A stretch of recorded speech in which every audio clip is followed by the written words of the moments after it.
A young man visits Sherlock Holmes late at night, recounting the misfortunes that have befallen his family. Can Holmes change his fate? Dear listeners, let's dive into the story.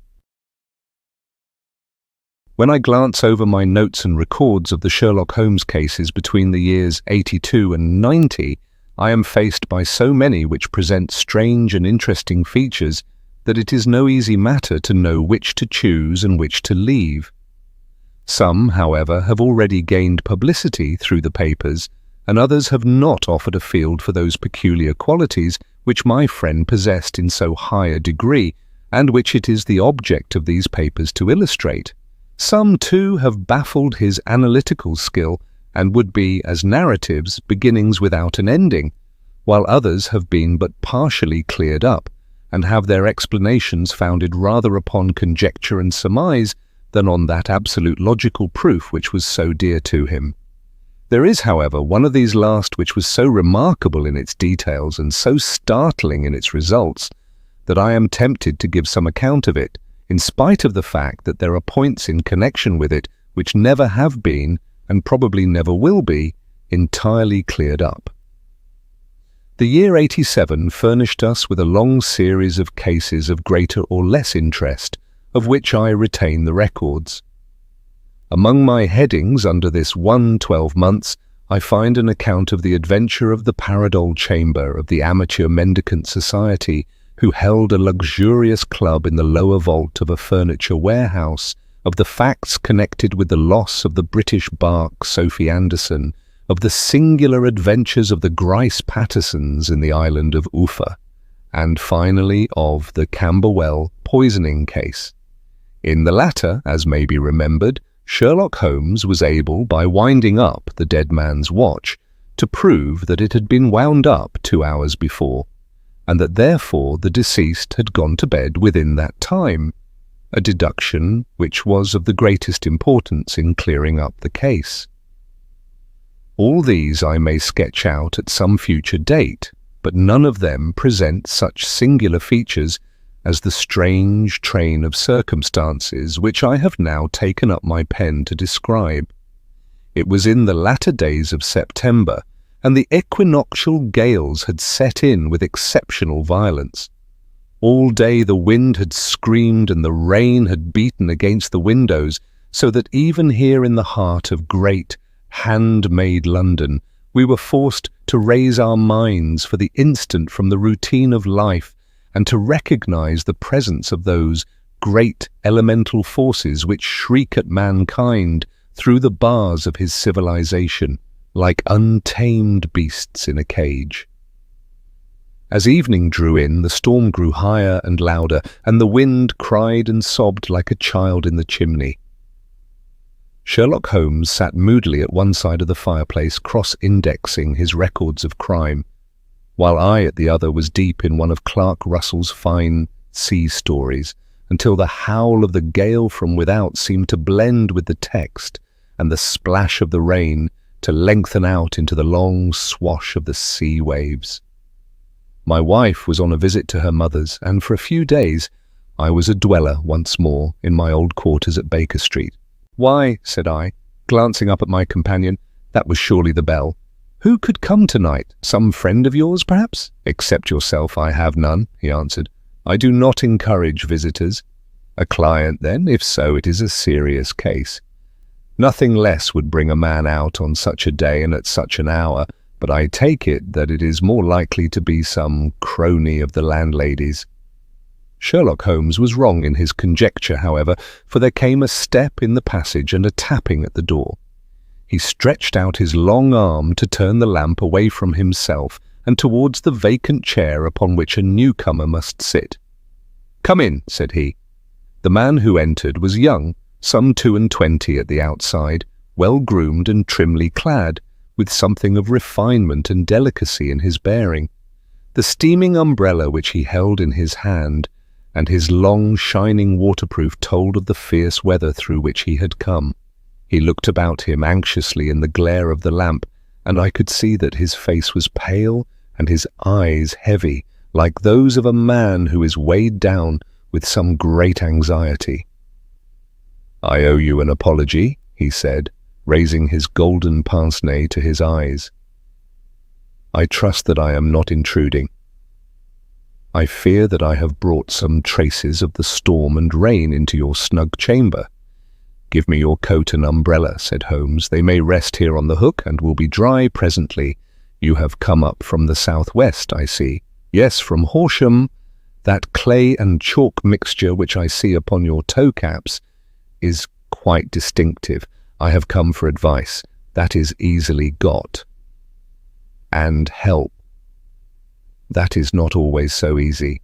I have heard of you, Mr. Holmes.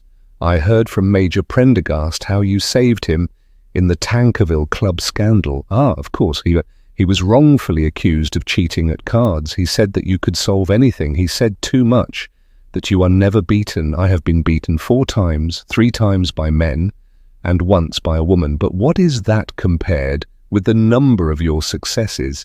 It is true that I have been generally successful.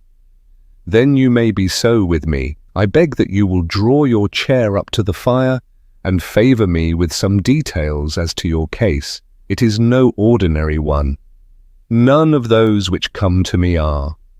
I am the last court of appeal, and yet I question, sir, whether in all your experience you have ever listened to a more mysterious and inexplicable chain of events than those which have happened in my own family. You fill me with interest, said Holmes. Pray give us the essential facts from the commencement, and I can afterwards question you as to those details which seem to me to be most important. The young man pulled his chair up and pushed his wet feet out towards the blaze. My name, said he, is John Openshaw, but my own affairs have, as far as I can understand it, little to do with this awful business. It is an hereditary matter. So in order to give you an idea of the facts, I must go back to the commencement of the affair. You must know that my grandfather had 2 sons, my uncle Elias and my father Joseph.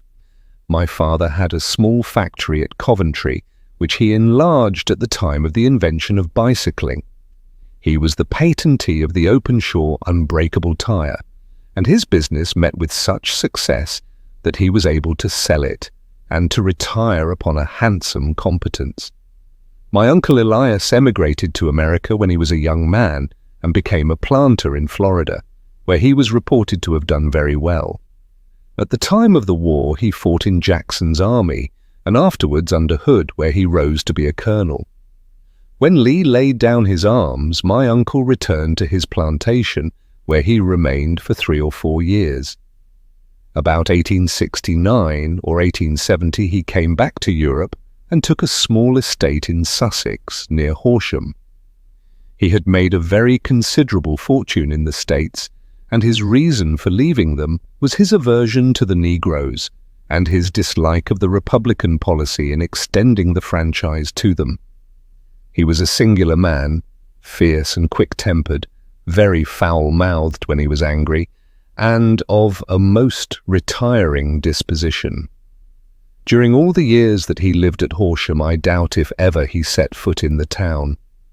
He had a garden and 2 or 3 fields round his house, and there he would take his exercise, though very often for weeks on end he would never leave his room. He drank a great deal of brandy and smoked very heavily, but he would see no society and did not want any friends, not even his own brother. He didn't mind me, in fact, he took a fancy to me, for at the time when he saw me first I was a youngster of 12 or so. This would be in the year 1878, after he had been 8 or 9 years in England. He begged my father to let me live with him, and he was very kind to me in his way. When he was sober, he used to be fond of playing backgammon and draughts with me, and he would make me his representative both with the servants and with the tradespeople, so that by the time that I was 16 I was quite master of the house. I kept all the keys and could go where I liked and do what I liked, so long as I did not disturb him in his privacy. There was one singular exception, however, for he had a single room, a lumber room, up among the attics, which was invariably locked, and which he would never permit either me or anyone else to enter. With a boy's curiosity, I have peeped through the keyhole, but I was never able to see more than such a collection of old trunks and bundles as would be expected in such a room. One day, it was in March 1883, a letter with a foreign stamp lay upon the table in front of the Colonel's plate. It was not a common thing for him to receive letters, for his bills were all paid in ready money and he had no friends of any sort. "From India," said he, as he took it up. "Pondicherry postmark, what can this be?" Opening it hurriedly, out there jumped 5 little dried orange pips, which pattered down upon his plate. I began to laugh at this, but the laugh was struck from my lips at the sight of his face. His lip had fallen, his eyes were protruding, his skin the colour of putty, and he glared at the envelope which he still held in his trembling hand. "K, K, K!" he shrieked, and then, my God, my sins have overtaken me." "What is it, uncle?" I cried. "Death," said he, and rising from the table he retired to his room, leaving me palpitating with horror. I took up the envelope and saw scrawled in red ink upon the inner flap just above the gum the letter K 3 times repeated. There was nothing else save the 5 dried pips. What could be the reason of his overpowering terror? I left the breakfast table, and as I ascended the stair I met him coming down with an old rusty key, which must have belonged to the attic, in one hand, and a small brass box like a cash box in the other. "They may do what they like, but I'll checkmate them still," said he, with an oath. "Tell Mary that I shall want a fire in my room today, and send down to Fordham, the Horsham lawyer." I did as he ordered, and when the lawyer arrived I was asked to step up to the room. The fire was burning brightly, and in the grate there was a mass of black, fluffy ashes, as of burned paper, while the brass box stood open and empty beside it. As I glanced at the box I noticed, with a start, that upon the lid were printed the treble K which I had read in the morning upon the envelope. "I wish you, John," said my uncle, "to witness my will. I leave my estate, with all its advantages and all its disadvantages, to my brother, your father, whence it will, no doubt, descend to you. If you can enjoy it in peace, well and good. If you find you cannot, take my advice, my boy, and leave it to your deadliest enemy. I am sorry to give you such a two-edged thing, but I can't say what turn things are going to take. Kindly sign the paper where Mr. Fordham shows you." I signed the paper as directed, and the lawyer took it away with him. The singular incident made, as you may think, the deepest impression upon me, and I pondered over it and turned it every way in my mind without being able to make anything of it. Yet I could not shake off the vague feeling of dread which it left behind, though the sensation grew less keen as the weeks passed, and nothing happened to disturb the usual routine of our lives.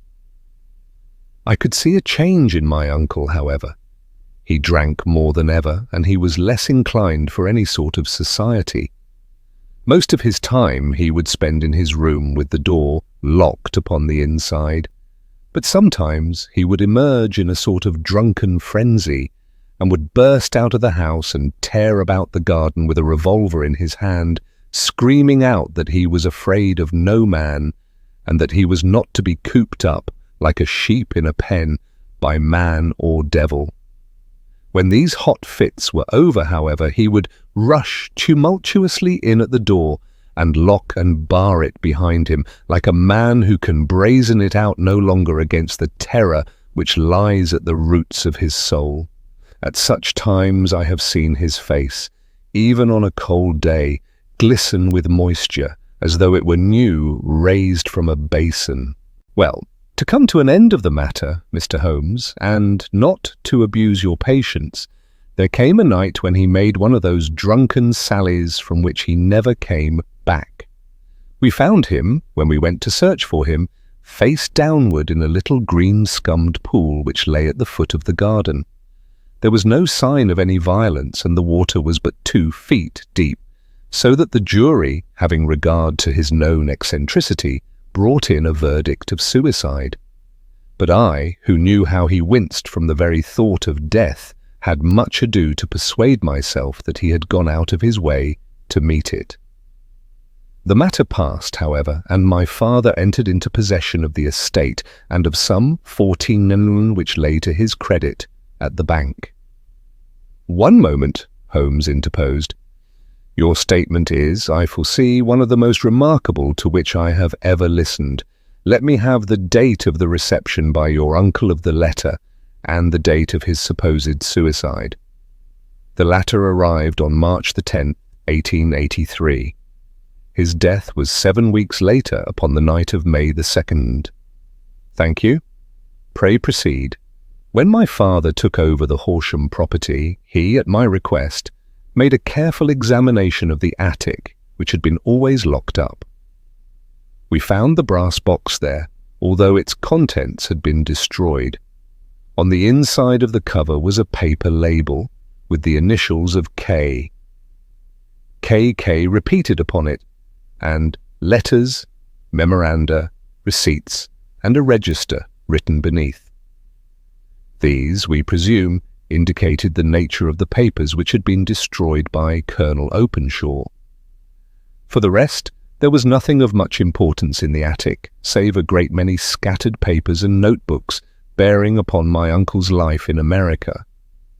Some of them were of the wartime, and showed that he had done his duty well and had borne the repute of a brave soldier. Others were of a date during the reconstruction of the southern states, and were mostly concerned with politics, for he had evidently taken a strong part in opposing the carpet-bag politicians who had been sent down from the north. Well, it was the beginning of '84 when my father came to live at Horsham, and all went as well as possible with us until the January of '85. On the 4th day after the New Year, I heard my father give a sharp cry of surprise as we sat together at the breakfast table. There he was, sitting with a newly opened envelope in one hand and 5 dried orange pips in the outstretched palm of the other one. He had always laughed at what he called my cock and a bull story about the colonel, but he looked very scared and puzzled now that the same thing had come upon himself. "Why, what on earth does this mean, John?" he stammered. My heart had turned to lead. "It is KKK," said I.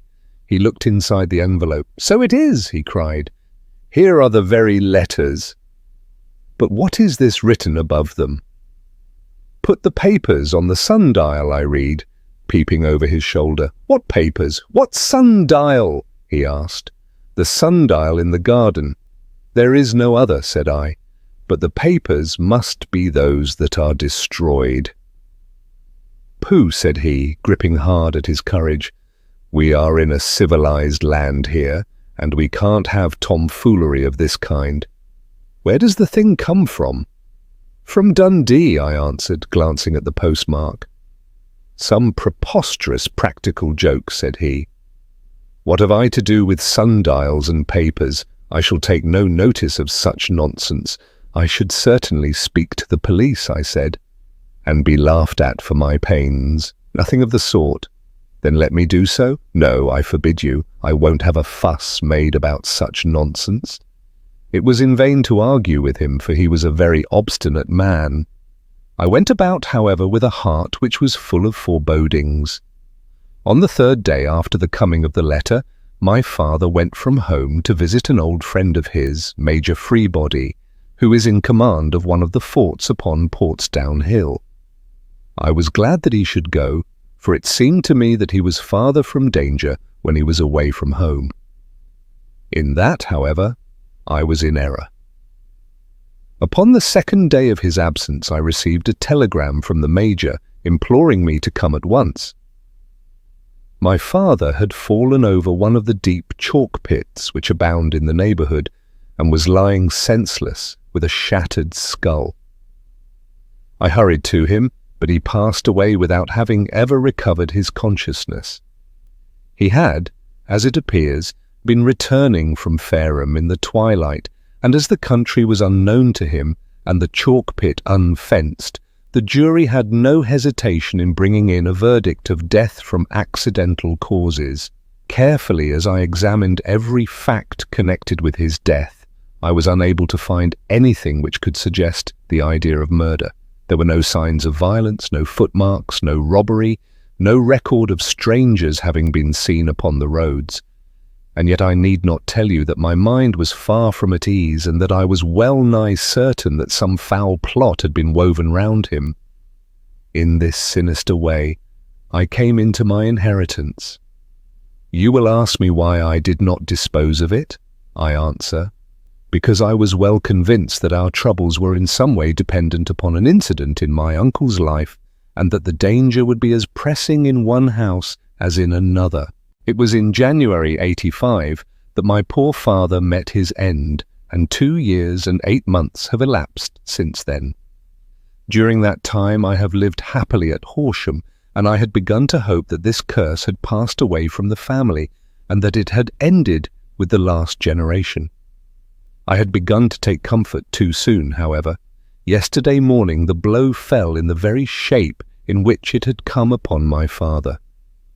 The young man took from his waistcoat a crumpled envelope, and turning to the table, he shook out upon it 5 little dried orange pips. "This is the envelope," he continued. "The postmark is London, Eastern Division. Within are the very words which were upon my father's last message, KKK. And then put the papers on the sundial." "What have you done?" asked Holmes. "Nothing." "Nothing?" "To tell the truth." He sank his face into his thin, white hands. "I have felt helpless. I have felt like one of those poor rabbits when the snake is writhing towards it. I seem to be in the grasp of some resistless, inexorable evil which no foresight and no precautions can guard against."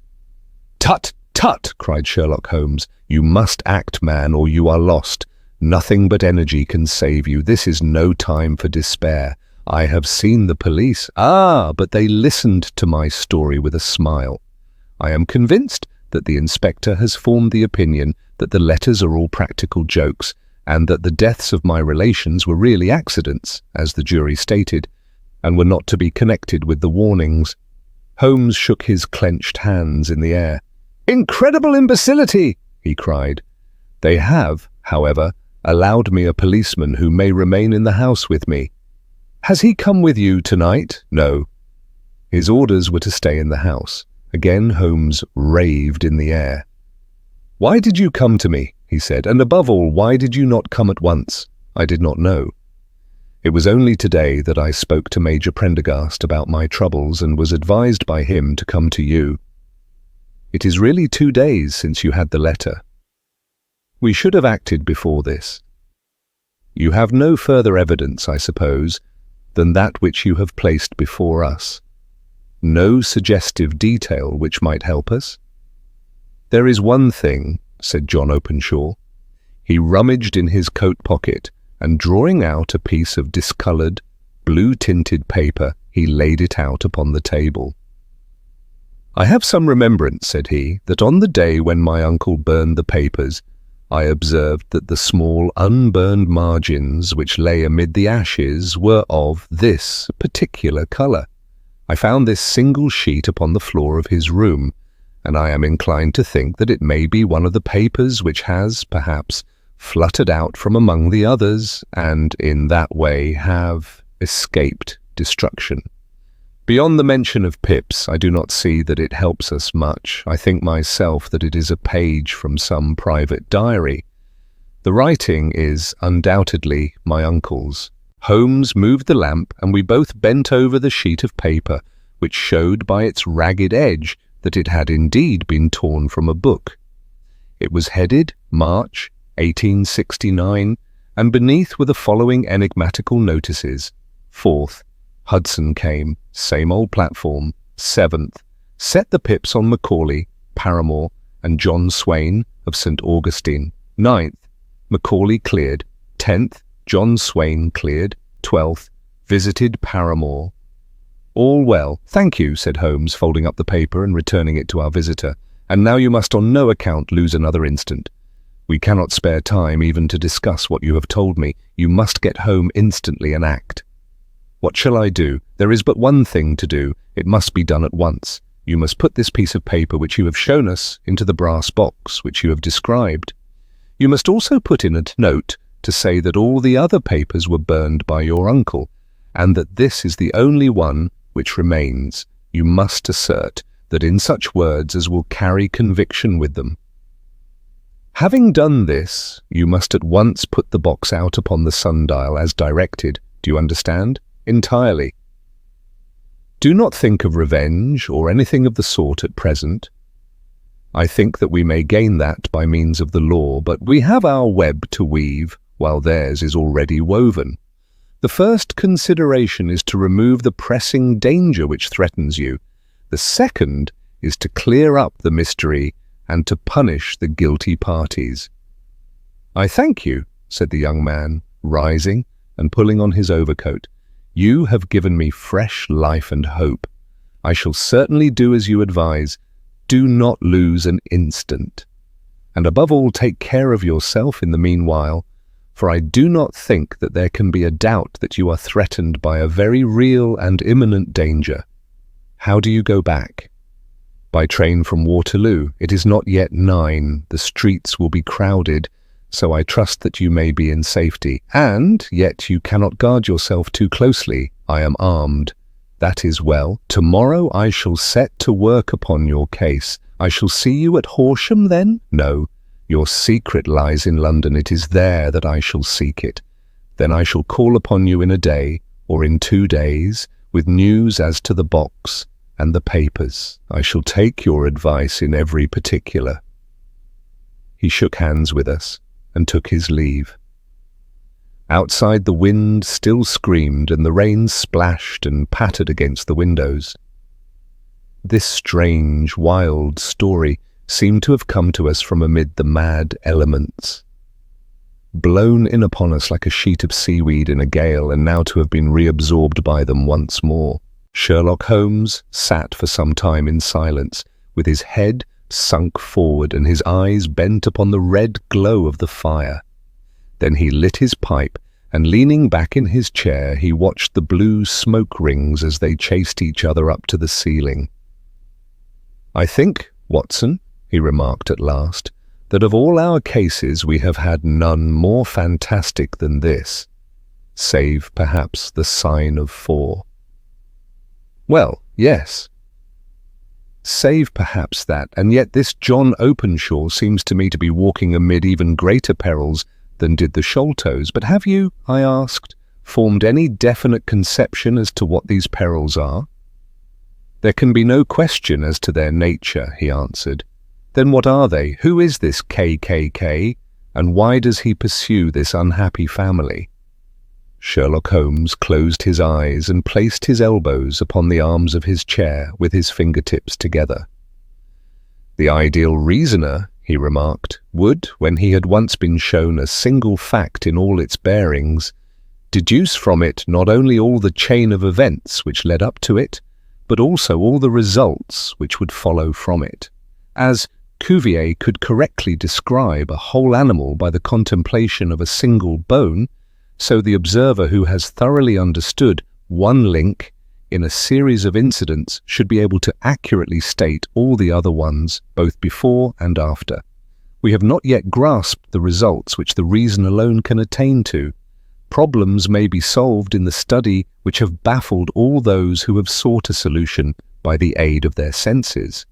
To carry the art, however, to its highest pitch, it is necessary that the reasoner should be able to utilize all the facts which have come to his knowledge, and this in itself implies, as you will readily see, a possession of all knowledge which even in these days of free education and encyclopedias is a somewhat rare accomplishment. It is not so impossible, however, that a man should possess all knowledge which is likely to be useful to him in his work, and this I have endeavoured in my case to do. If I remember rightly, you on one occasion in the early days of our friendship defined my limits in a very precise fashion. Yes, I answered, laughing. It was a singular document. Philosophy, astronomy and politics were marked at 0, I remember.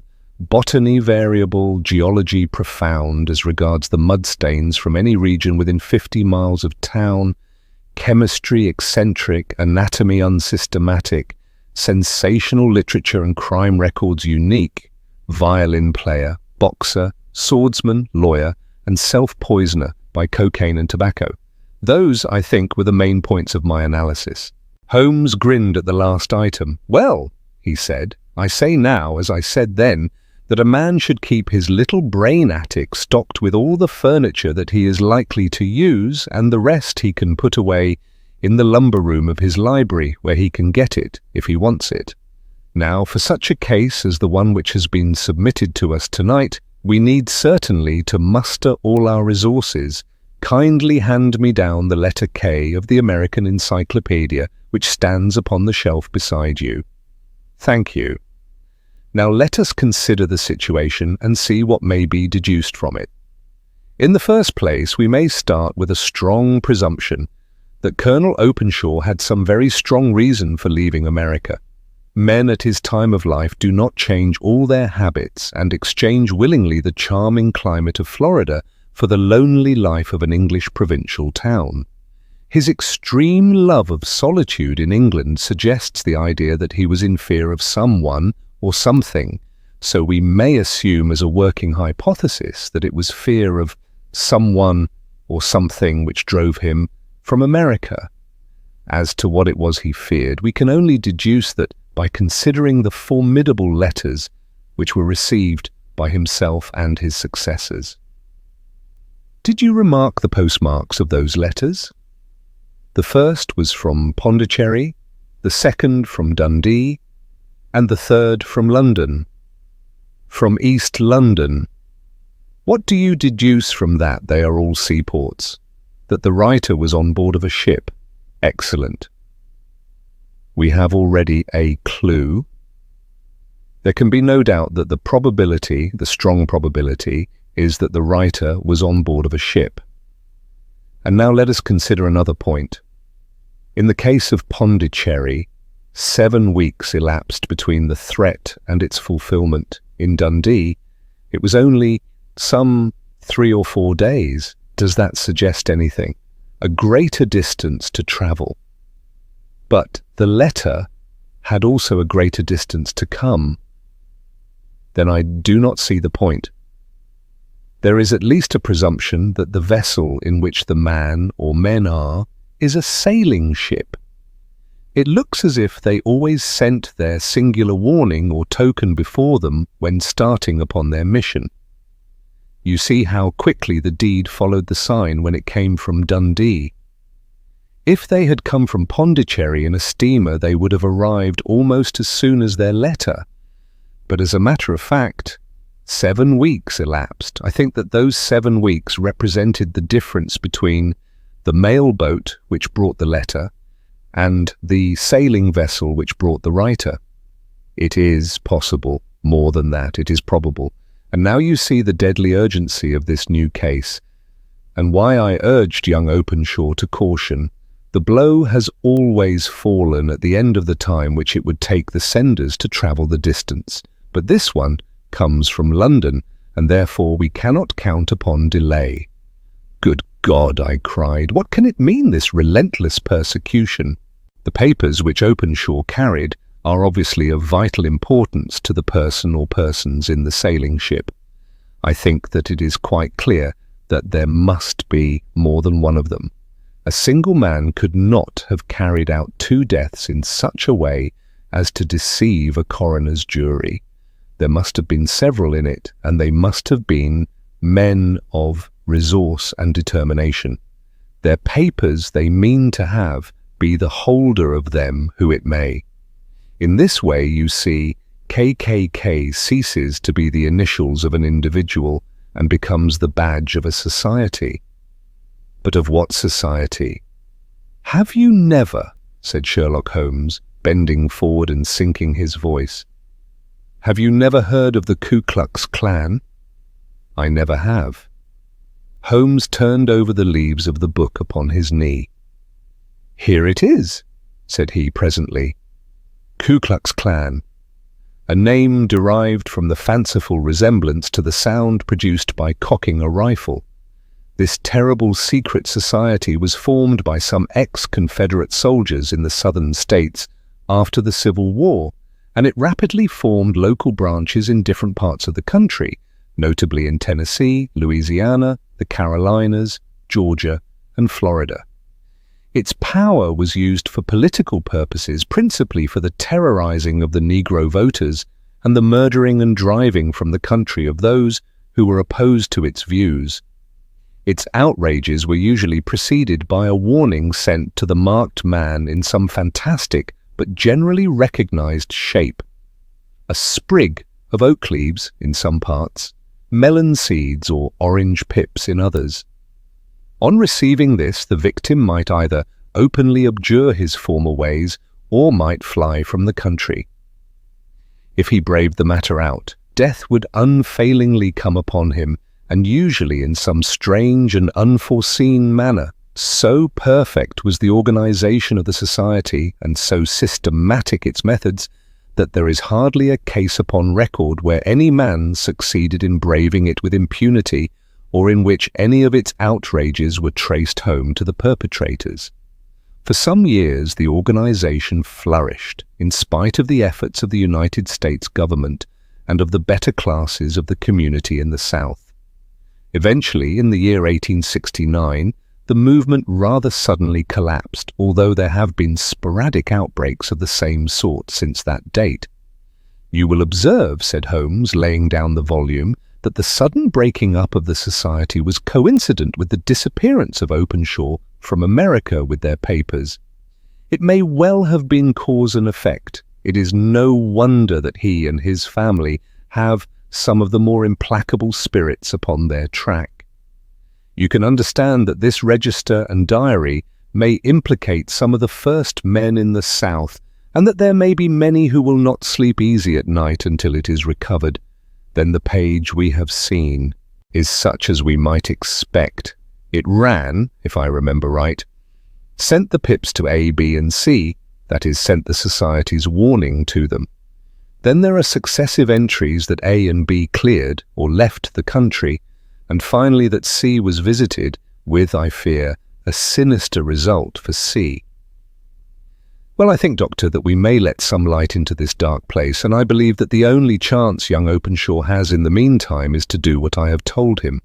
There is nothing more to be said or to be done tonight, so hand me over my violin and let us try to forget for half an hour the miserable weather and the still more miserable ways of our fellow men. It had cleared in the morning, and the sun was shining with a subdued brightness through the dim veil which hangs over the great city. Sherlock Holmes was already at breakfast when I came down. "You will excuse me for not waiting for you," said he. "I have, I foresee, a very busy day before me in looking into this case of young Openshaw's." "What steps will you take?" I asked. "It will very much depend upon the results of my first inquiries. I may have to go down to Horsham after all. You will not go there first?" "No, I shall commence with the city.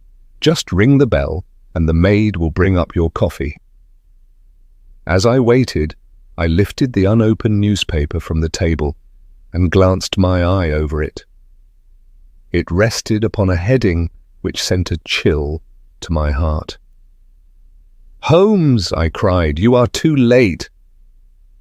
"Ah," said he, laying down his cup, "I feared as much."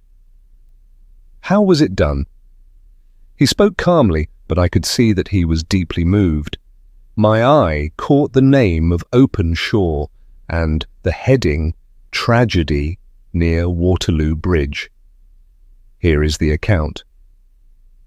Between 9 and 10 last night, Police Constable Cook of the H Division on duty near Waterloo Bridge heard a cry for help and a splash in the water. The night, however, was extremely dark and stormy, so that in spite of the help of several passers-by, it was quite impossible to effect a rescue. The alarm, however, was given, and by the aid of the water police, the body was eventually recovered. It proved to be that of a young gentleman whose name, as it appears from an envelope which was found in his pocket, was John Openshaw, and whose residence is near Horsham.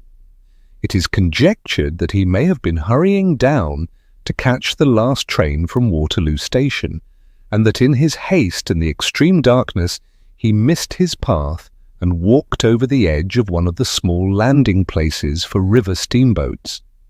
The body exhibited no traces of violence, and there can be no doubt that the deceased had been the victim of an unfortunate accident, which should have the effect of calling the attention of the authorities to the condition of the riverside landing stages. We sat in silence for some minutes, Holmes more depressed and shaken than I had ever seen him. "That hurts my pride, Watson," he said at last.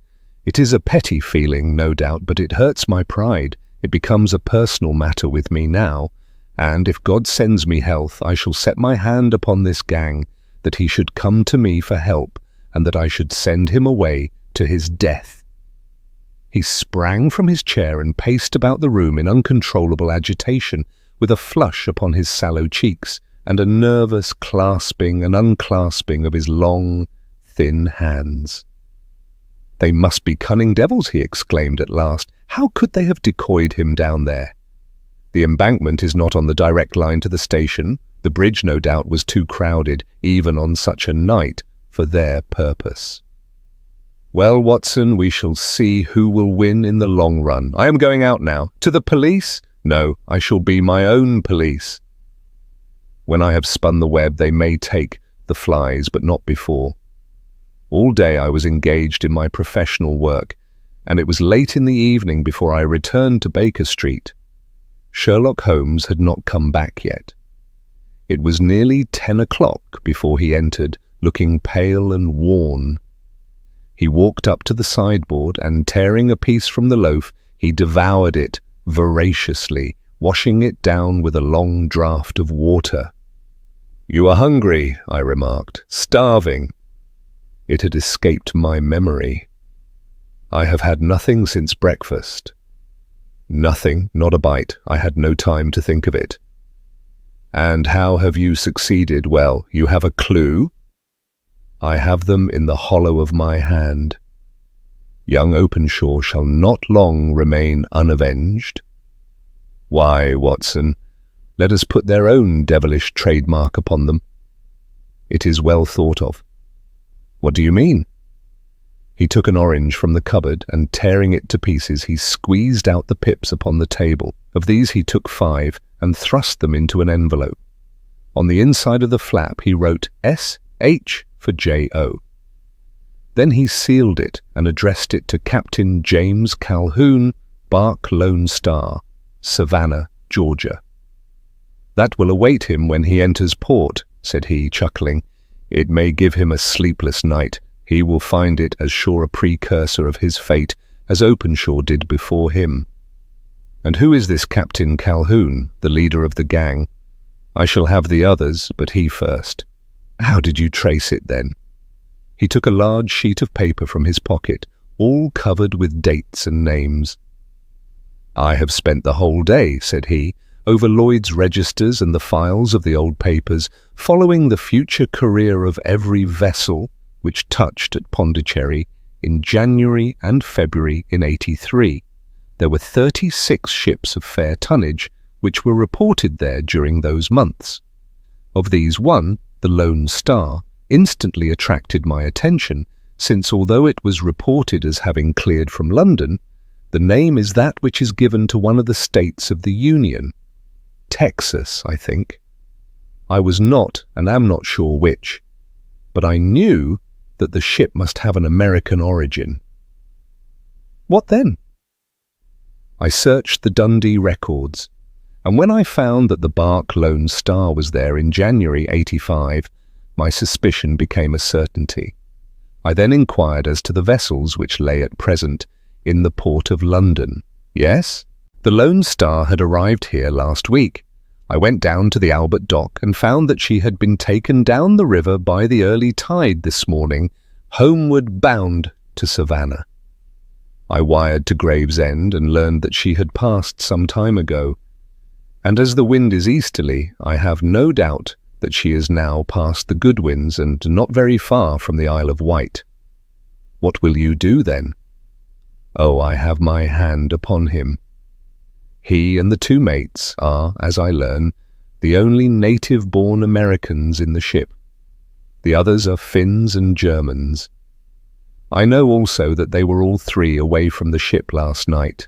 I had it from the stevedore who has been loading their cargo.